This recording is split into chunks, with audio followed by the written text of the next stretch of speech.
कल्पना कीजिए एक ऐसे समय की जब ऋषि मुनि अपनी तपस्या के बल पर स्वयं को सबसे श्रेष्ठ मानते थे। वे अपने ज्ञान और कठोर साधना पर इतना गर्व करते थे कि उन्हें लगा कि वे स्वयं भगवान से भी ऊपर हैं। आज हम उसी अहंकार के पतन की एक अद्भुत कहानी सुनाने जा रहे हैं, जो हमें यह सिखाती है कि सच्ची आध्यात्मिकता बाहरी दिखावे में नहीं, बल्कि मन की शुद्धता में होती है। यह कहानी है उस परम सत्य की जिसके कारण भगवान शिव को दिगंबर कहा गया। सृष्टि के एक प्राचीन वन में, दारुका नाम के एक वन में, कुछ महान ऋषि अपनी पत्नियों के साथ निवास करते थे। इन ऋषियों ने वेदों और शास्त्रों का गहन अध्ययन किया था और वर्षों की कठोर तपस्या से उन्होंने अद्भुत शक्तियां प्राप्त कर ली थी। वे अपनी शक्ति पर इतने अहंकारी हो गए थे कि उन्हें लगने लगा था कि वे स्वयं सृष्टि के नियम बना सकते हैं। उनकी पत्नियां भी अपने पतियों के ज्ञान पर बहुत गर्व करती थीं और वे सभी मिलकर एक ऐसे समाज का निर्माण कर रहे थे जहां केवल कर्मकांड और दिखावे को ही धर्म माना जाता था। भगवान शिव, जो स्वयं परम ज्ञान और वैराग्य के प्रतीक हैं, ने इन ऋषियों के अहंकार को देखा। वे जानते थे कि यदि ये ऋषि इसी मार्ग पर चलते रहे तो वे अपनी आध्यात्मिकता को खो देंगे और केवल दिखावे के जाल में फंसकर रह जाएंगे। इसलिए उन्होंने ऋषियों के अहंकार को तोड़ने और उन्हें सच्चे ज्ञान का मार्ग दिखाने का निश्चय किया। एक दिन शिव ने एक युवा, तेजस्वी और असीम सुंदर रूप धारण किया। उनके लंबे घूंघराले बाल बिखरे हुए थे और उन्होंने अपने शरीर पर कोई वस्त्र धारण नहीं किया था। उनका पूरा शरीर भस्म से ढका हुआ था। वह शांत और ध्यानमग्न होकर उस वन में प्रवेश कर गए जहां ऋषि निवास करते थे। शिव की अनुपम सुंदरता और परम शांति ने वन के हर प्राणी को मंत्रमुग्ध कर दिया। जब ऋषियों की पत्नियों ने उस तेजस्वी युवक को देखा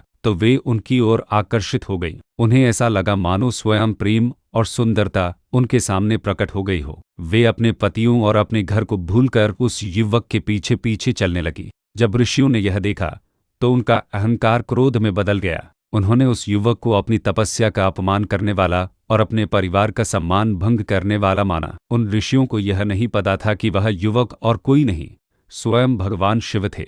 उनके मन में क्रोध की ज्वाला इतनी तेज थी कि उन्होंने अपनी तपस्या की शक्ति का उपयोग करके उस युवक को नष्ट करने का निश्चय किया। एक ऋषि ने अपनी मंत्र शक्ति से एक विशाल और भयानक बाघ को प्रकट किया। बाघ ने गरजते हुए उस युवक पर हमला किया, लेकिन शिव ने अपनी असीम शक्ति से उस बाघ को पकड़ा, उसे अपने हाथों से ही मार डाला और उसकी खाल को अपने शरीर पर एक वस्त्र की तरह लपेट लिया।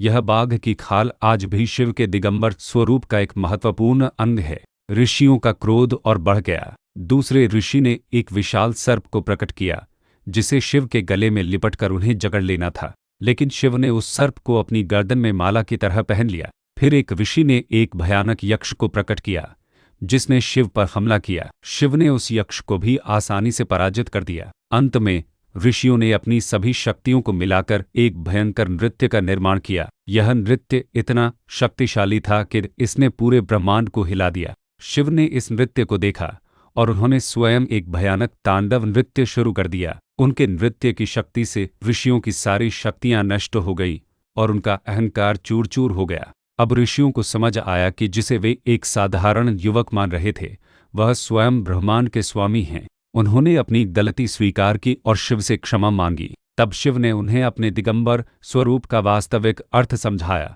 दिगंबर स्वरूप का दार्शनिक महत्व। भगवान शिव ने ऋषियों को समझाया कि उनका यह रूप केवल वस्त्रहीनता का प्रतीक नहीं है, बल्कि यह जीवन के सबसे गहरे दार्शनिक सिद्धांतों को दर्शाता है।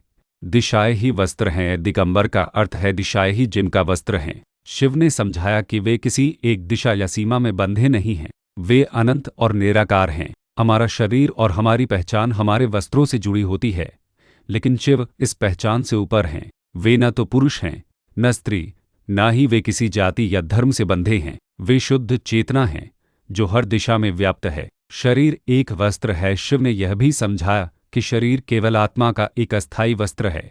जैसे हम पुराने वस्त्रों को छोड़ देते हैं, वैसे ही आत्मा एक शरीर को छोड़कर दूसरे में चली जाती है। शिव का दिगंबर स्वरूप हमें यह सिखाता है कि हमें अपने शरीर और उसकी पहचान पर घमंड नहीं करना चाहिए, क्योंकि यह केवल एक अस्थायी आवरण है। मृत्यु पर विजय। शिव के शरीर पर भस्म लगी होती है। यह भस्म चिता की राख होती है। शिव ने समझाया कि यह हमें यह याद दिलाती है कि जीवन का अंतिम सत्य मृत्यु है। हमारा शरीर एक दिन राख में बदल जाएगा, इसलिए हमें इस नश्वर शरीर पर अहंकार नहीं करना चाहिए। शिव का यह रूप हमें यह भी सिखाता है कि वे स्वयं मृत्यु और विनाश के स्वामी हैं और वे स्वयं इस चक्र से ऊपर हैं। अहंकार का विनाश। शिव ने ऋषियों को यह भी समझाया कि बाघ की खाल जो उन्होंने पहनी है वह अहंकार और क्रोध का प्रतीक है। बाघ अहंकार का प्रतीक है। शिव ने बाघ को मारकर उसकी खाल पहनी, जिसका अर्थ है कि उन्होंने अपने अहंकार और क्रोध को नियंत्रित किया है। यह हमें यह सिखाता है कि यदि हमें ज्ञान प्राप्त करना है तो हमें सबसे पहले अपने अहंकार को नष्ट करना होगा। ज्ञान और अज्ञान का परे शिव के सिर पर चंद्रमा और गंगा हैं, जबकि उनके पैरों के नीचे अंधकार है। यह हमें यह सिखाता है कि वे ज्ञान चंद्रमा और अज्ञान अंधकार दोनों से ऊपर हैं। गंगा उनके ज्ञान और प्रेम का प्रतीक है जो सभी को पवित्र करती है। इस तरह ऋषियों ने समझा कि शिव का दिगंबर स्वरूप उनके अहंकार को तोड़ने और उन्हें सच्चे ज्ञान का मार्ग दिखाने के लिए था। उन्होंने अपने अहंकार को त्याग दिया और शिव को नमस्कार किया।